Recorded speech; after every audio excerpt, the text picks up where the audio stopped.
Jika masa kalau kilo kali saya su si sa si su hai padahal itu saja namanya adikara bakara sakataka malah bakara kasakataka. Terima kasih Bapakku Tuhan Yesus Allah Rajaku yang bersembah. Di nama Tuhan Yesus pengurapan kekuatan baru.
Adalah suruhan mereka.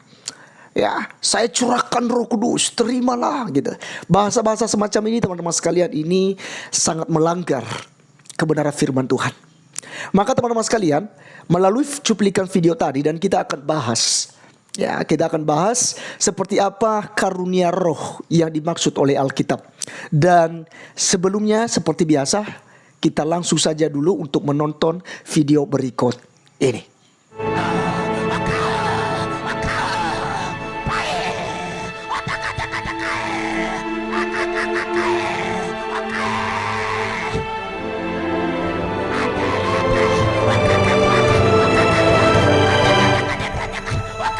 Saudara-saudara yang kekasih, kasihilah semua roh.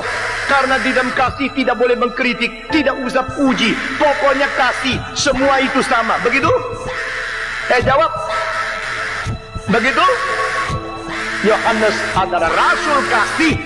Justru melalui rasul kasih, Roh Kudus berkata kepada dia, beritahu kepada gereja, berkata kepada saudara-saudaraku yang kekasih, saudara-saudaraku yang kekasih, janganlah percaya, jangan menerima akan setiap roh, tetapi ujilah roh itu.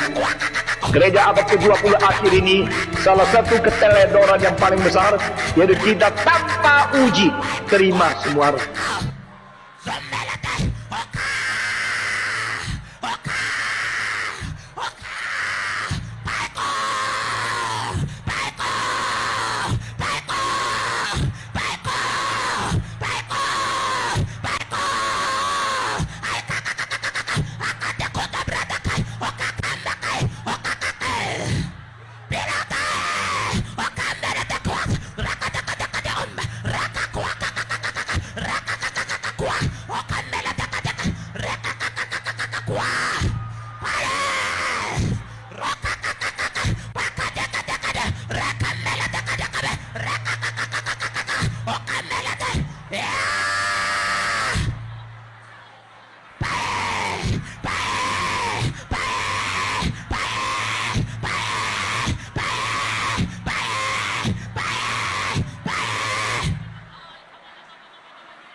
Terpujilah Tuhan Yesus. Hosana di penjara. Oh ramakayase kiara lamaya shanana lamaya so kiara lamaya shanana namo. Tiba-tiba malaikat datang. Gempa bumi, penjara terbuka. Keluar satu ayat emas buat kita yang kita lamaya shande. Oramaya maralamaya shananalamaya shananalamaya so. Semua kita berbahasa roh, semua kita berbahasa roh. Orang yang tadi minta, orang yang berdiri, percayalah Anda bisa menerima sekarang. Just open your mouth, buka mulutmu dan menerimanya sekarang. Oramagabaya maralamaya shananalamaya. Ya teman-teman sekalian, itulah video yang dikatakan bahasa roh sedang memakai manusia roh mereka untuk memuji memuliakan nama Tuhan menurut mereka teman-teman sekalian. Tetapi kita tahu apa yang diajarkan oleh firman Tuhan kepada kita, bahwa segala sesuatunya itu harus melalui ujian. Lagi pula teman-teman sekalian, Rasul Paulus sebenarnya sudah memberikan ketegasan bahwa dalam pertemuan jemaat itu lebih baik mengucapkan 5 kata yang dapat dimengerti oleh orang daripada menggunakan bahasa roh beribu-ribu. Karena bagaimana orang bisa berkata amin, dan bagaimana orang bisa diberkati sementara dia tidak mengerti apa yang kau sampaikan. Maka bahasa rohmu kamu ucapkan dengan sia-sia. Oleh karenanya teman-teman sekalian, mari kita melihat terlebih dahulu di dalam 1 Yohanes pasal 4 ayat pertama, apa yang dikatakan oleh Rasul Yohanes mengenai roh-roh yang telah menjalar ke seluruh dunia saat ini. Kita harus melihat dalam perikop ini roh Allah dan roh antikristus. Firman Tuhan katakan, saudara-saudaraku yang kekasih, janganlah percaya akan setiap roh, tetapi ujilah roh-roh itu, apakah mereka berasal dari Allah, sebab banyak nabi-nabi palsu yang telah muncul dan pergi ke seluruh dunia. Tentu kalau kita dipenuhi oleh Roh Kudus, ada kedamaian, ada ketentraman, ada buah-buah roh yang kita hasilkan di dalam Galatia pasal 5 ayat 22 dan 23 teman-teman sekalian. Ada 9 buah roh yang akan dihasilkan ketika kita dipenuhi oleh kuasa Roh Kudus. Ya. Dan kalau kita dikuasai oleh antikristus, maka akan terjadi yang namanya itu kekacauan. Akan terjadi tidak harmonisan dalam sebuah pertemuan ibadah. Padahal dalam ibadah, kata Rasul Paulus teman-teman sekalian, kita harus tertib, harus penuh dengan kesopanan, etika dalam beribadah. Nah, tetapi teman-teman, kalau kita memperhatikan video-video tadi teman-teman sekalian, justru mereka lari-lari naik di mimbar, ya, keliling-keliling gitu ya. Karena mereka sudah dikuasai oleh Roh Kudus menurut mereka teman-teman sekalian. Padahal baik di Kisah Para Rasul pasalnya yang kedua, baik di dalam 1 Korintus pasal 14 nanti kita akan lihat, itu tidak berbicara seperti yang terjadi dalam video itu teman-teman sekalian. Nah jadi teman-teman sekalian, harus ada ujian. Kita harus uji setiap roh itu. Alkitab katakan bahwa dari buahnya kita melihat mereka. Saya katakan tadi teman-teman sekalian, orang yang sudah dipenuhi oleh kuasa Roh Kudus akan menghasilkan buah-buah roh. Ya, di dalam Galatia 5 ayat 22 hingga ayat 23 teman-teman sekalian, ya, firman Tuhan katakan, tetapi buah roh ialah kasih, sukacita, damai sejahtera, kesabaran, kemurahan, kebaikan, kesetiaan, kelemah lembutan, penguasaan diri. Jadi ini 9 buah roh ini akan ada kepada setiap orang-orang percaya jika dia sudah dipenuhi oleh kuasa Roh Kudus. Ya, dia dipenuhi dengan damai sejahtera daripada Allah, bukan justru kerasukan seperti yang kita lihat tadi teman-teman sekalian. Itulah ciri-ciri orang yang kerasukan, yang mengalami yang namanya histeris. Mungkin karena disebabkan oleh luka batinnya, disebabkan karena kebenciannya, kemarahannya, dan dia ungkapkan itu semua sehingga tidak terkontrol teman-teman sekalian. Kalau kita melihat dan memperhatikan teman-teman sekalian, beberapa video-video di media sosial saat ini dalam suasana ibadah, entah itu di KKR, kebaktian kebangunan rohani teman-teman sekalian yang diadakan, ada banyak orang yang katanya dipenuhi oleh kuasa Roh Kudus, dipenuhi oleh Roh Kudus, tetapi teman-teman sekalian keluar busa dari mulut, mereka terguling-guling, tidak sadarkan diri, mereka lompat-lompat, buang diri ke sini, buang diri ke sana, sampai tidak terkontrol hidupnya teman-teman sekalian. Ya, jadi ini banyak yang katakan adalah kuasa Roh Kudus, sudah dipenuhi oleh kuasa Roh Kudus. Padahal Alkitab tidak pernah menjelaskan seperti itu. Kalau kita melihat di Alkitab, justru itu adalah orang-orang yang dirasuk oleh roh jahat. Ketika pelayanan Tuhan Yesus Kristus, ada orang-orang yang dirasuk oleh roh jahat itu, dan mereka seperti orang gila teman-teman sekalian. Ya, mereka tidak sadarkan diri, mereka dibanting-banting oleh roh itu. Ya, diguling-guling di bawah tanah. Ya. Jadi teman-teman sekalian, mari saat ini saya mengajak kita untuk kembali kepada Alkitab. Kalau dalam 1 Yohanes pasal 4 ayat 1 tadi menganjurkan kita untuk menguji segala roh-roh itu. Karena banyak roh-roh antikristus, nabi-nabi palsu, guru-guru palsu, setan yang menguasai teman-teman sekalian. Maka bijaklah, ujilah segala roh-roh itu. Oleh karenanya saya mengajak kita untuk melihat Kisah Para Rasul pasalnya yang kedua teman-teman sekalian. Saya akan bacakan apakah kita menemukan apa yang sedang terjadi dalam video tadi. Kita akan lihat ayat yang pertama. Ketika tiba hari Pentakosta, semua orang percaya berkumpul di satu tempat. Tiba-tiba turunlah dari langit suatu bunyi seperti tiupan angin keras yang memenuhi seluruh rumah di mana mereka duduk. Dan tampaklah kepada mereka lidah-lidah seperti nyala api yang bertebaran dan hingga pada mereka masing-masing. Maka penuhlah mereka dengan Roh Kudus. Lalu mereka mulai berkata-kata dalam bahasa-bahasa lain, seperti yang diberikan oleh Roh itu kepada mereka untuk mengatakannya. Waktu itu di Yerusalem diam orang-orang Yahudi yang saleh dari segala bangsa di bawah kolong langit. Ketika turun bunyi itu, berkerumunlah orang banyak. Mereka bingung karena mereka masing-masing mendengar rasul-rasul itu berkata-kata dalam bahasa mereka sendiri. Mereka semua tercengang-cengang dan heran, lalu berkata, bukankah mereka semua yang berkata-kata itu orang Galilea? Bagaimana mungkin kita masing-masing mendengar mereka berkata-kata dalam bahasa kita sendiri, yaitu bahasa yang kita pakai di negeri asal kita. Kita orang Partia, orang Media, Elam, penduduk Mesopotamia, Yudea, Kapadokia, Pontus dan Asia, Firgia, Pamfilia, Mesir dan daerah-daerah Libya yang berdekatan dengan Kirene. Pendatang-pendatang di Roma, baik orang Yahudi maupun penganut agama Yahudi, orang Kreta dan orang Arab, kita mendengar mereka berkata-kata dalam bahasa kita sendiri tentang perbuatan-perbuatan besar yang dilakukan Allah. Mereka semuanya tercengang-cengang dan sangat termangu-mangu sambil berkata seorang kepada yang lain, apakah artinya ini? Tetapi orang lain menyindir, mereka sedang mabuk oleh anggur manis.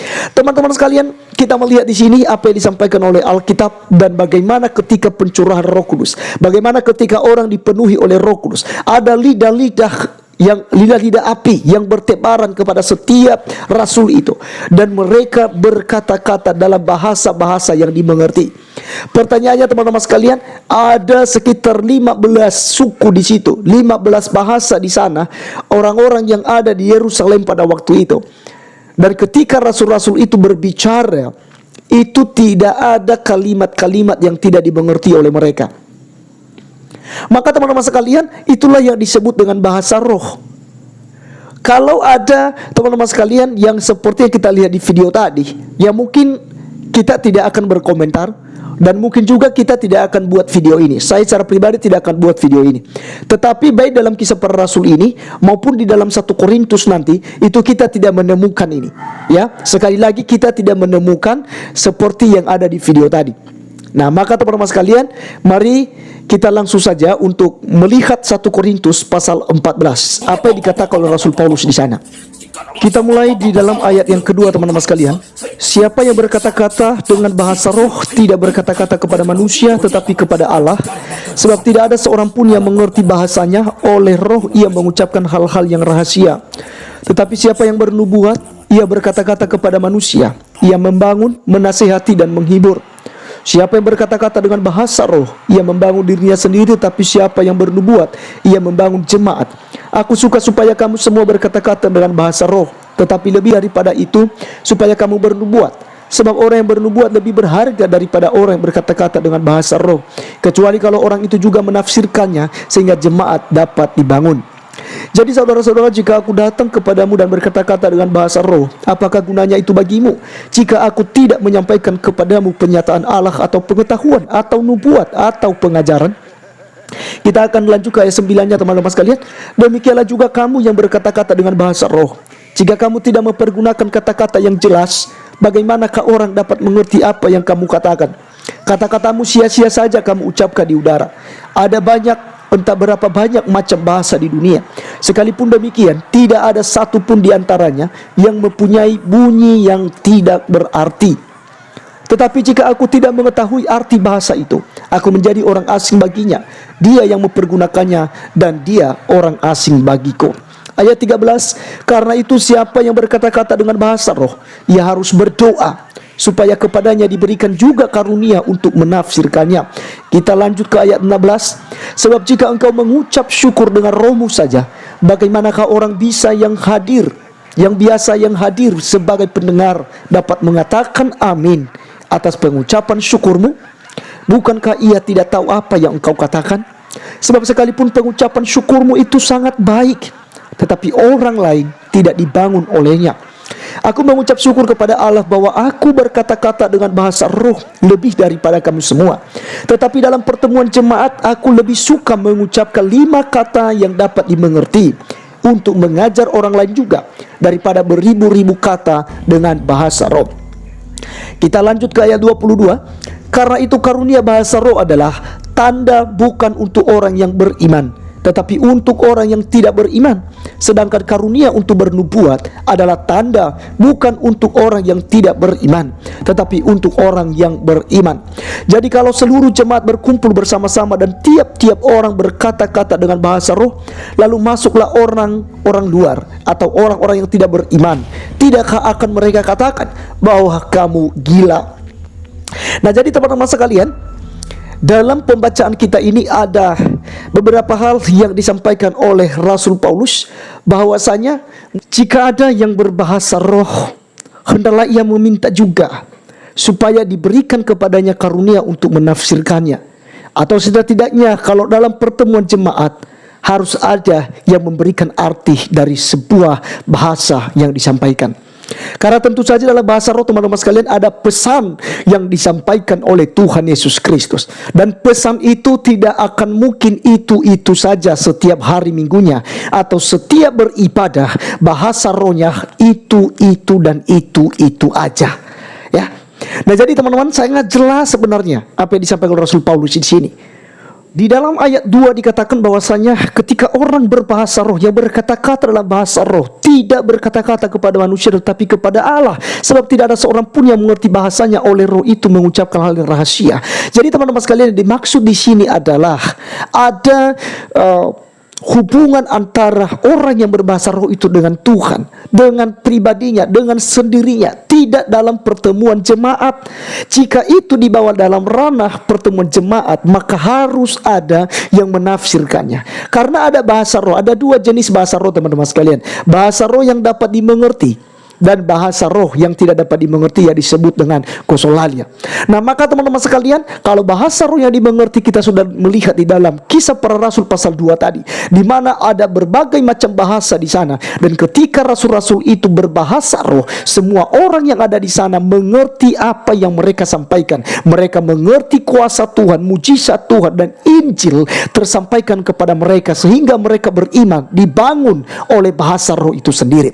Kemudian bahasa roh yang tidak dapat dimengerti yang disampaikan dalam 1 Korintus pasal 14 ayat 2, ini adalah untuk membangun diri sendiri, ya, karena tidak ada seorang pun yang mengerti bahasanya, karena dia mengucapkan hal-hal yang rahasia melalui lidahnya. Gosolalia, bahasa lidah, tidak dapat dimengerti oleh siapapun teman-teman sekalian. Maka ini dilakukan untuk membangun diri sendiri dan tidak di dalam pertemuan jemaat. Nah, kemudian teman-teman sekalian, siapa yang berkata-kata dengan bahasa roh, ia membangun dirinya sendiri. Perhatikan ayat 4 itu. Tetapi siapa yang bernubuat, ia membangun jemaat. Aku suka supaya kamu semua berkata-kata dalam bahasa roh. Tetapi lebih daripada itu supaya kamu bernubuat, sebab orang yang bernubuat lebih berharga daripada orang yang berkata-kata dengan bahasa roh, kecuali kalau orang itu juga menafsirkannya, sehingga jemaat dapat dibangun. Jadi jelas di sini teman-teman sekalian, pada dasarnya bahasa roh ada, tetapi harus tertib. Dan jika itu adalah gosolalia, bahasa roh yang tidak dapat dimengerti, maka itu gunakan ketika saudara sendirian dengan Tuhan. Ketika saudara membangun diri Anda dengan Tuhan, berdoa, silakan, karena tidak ada orang yang terganggu. Tapi dalam pertemuan jemaat, Rasul Paulus menegaskan bahwa dia lebih baik mengucapkan 5 kata yang dapat dimengerti maknanya, dan orang dibangun, diberkati, dan berkata amin karena mereka paham apa yang Anda ucapkan. Ya. Kemudian teman-teman sekalian, kita akan lihat di dalam ayat yang ke-9. Demikian juga kamu yang berkata-kata dengan bahasa roh, jika kamu tidak mempergunakan kata-kata yang jelas, bagaimanakah orang dapat mengerti apa yang kamu katakan? Kata-katamu sia-sia saja kamu ucapkan di udara. Jadi tidak ada maknanya teman-teman sekalian. Justru itu akan menjadi batu sandungan bagi orang-orang yang ada. Menjadi batu sandungan dalam pertemuan jemaat. Makanya Rasul Paulus sangat melarang hal ini, ya. Kemudian kita akan lompat lagi ke ayat 13 teman-teman sekalian. Karena itu siapa yang berkata-kata dengan bahasa roh, ia harus berdoa. Camkan baik-baik. Ia harus berdoa supaya kepadanya diberikan juga karunia untuk menafsirkannya. Karena tentu saja harus mengerti apa yang disampaikan oleh Tuhan. Ya, harus diminta.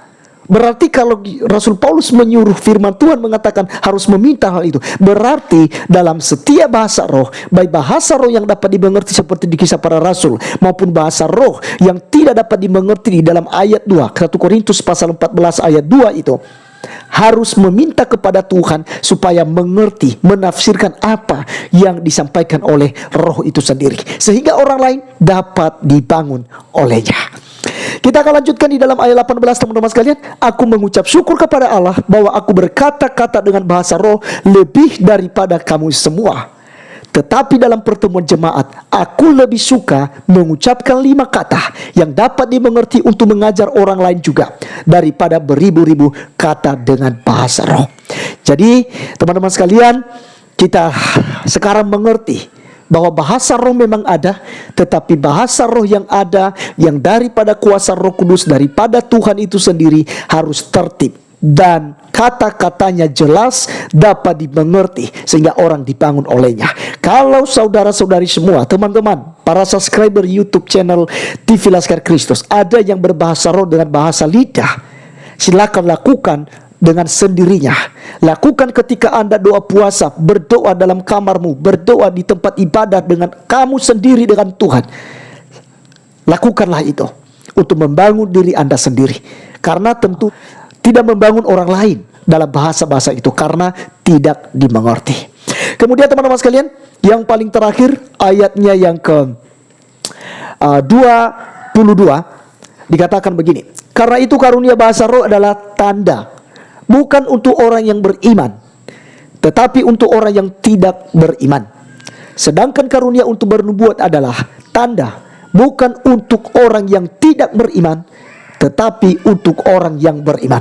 Maka daripada ini teman-teman sekalian, saya mengajak kita supaya kita lebih mengutamakan nubuatan dalam pertemuan jemaat, supaya kita paham ya tentang apa yang disampaikan oleh Tuhan kepada kita melalui firman-Nya. Nubuatan di sini maknanya sangat luas teman-teman sekalian. Ketika Anda membaca firman Tuhan, ada pesan penting, ada renungan tersendiri yang Anda dapatkan. Bagikanlah itu kepada jemaat supaya mereka dimengerti oleh nubuatan-nubuatan yang ada pada Anda, yang disingkapkan kepada Anda oleh Roh Kudus. Jadi teman-teman, sekian video kali ini. Saya percaya bahwa teman-teman ada yang setuju dengan apa yang saya sampaikan, dan ada juga yang tidak setuju. Jadi silakan, karena ini tidak ada paksaan. Terserah Anda mau ikut yang mana. Apakah Anda mengikuti seperti di video-video tadi, atau justru Anda kembali kepada Alkitab dan memahami apa yang disampaikan oleh Rasul Paulus.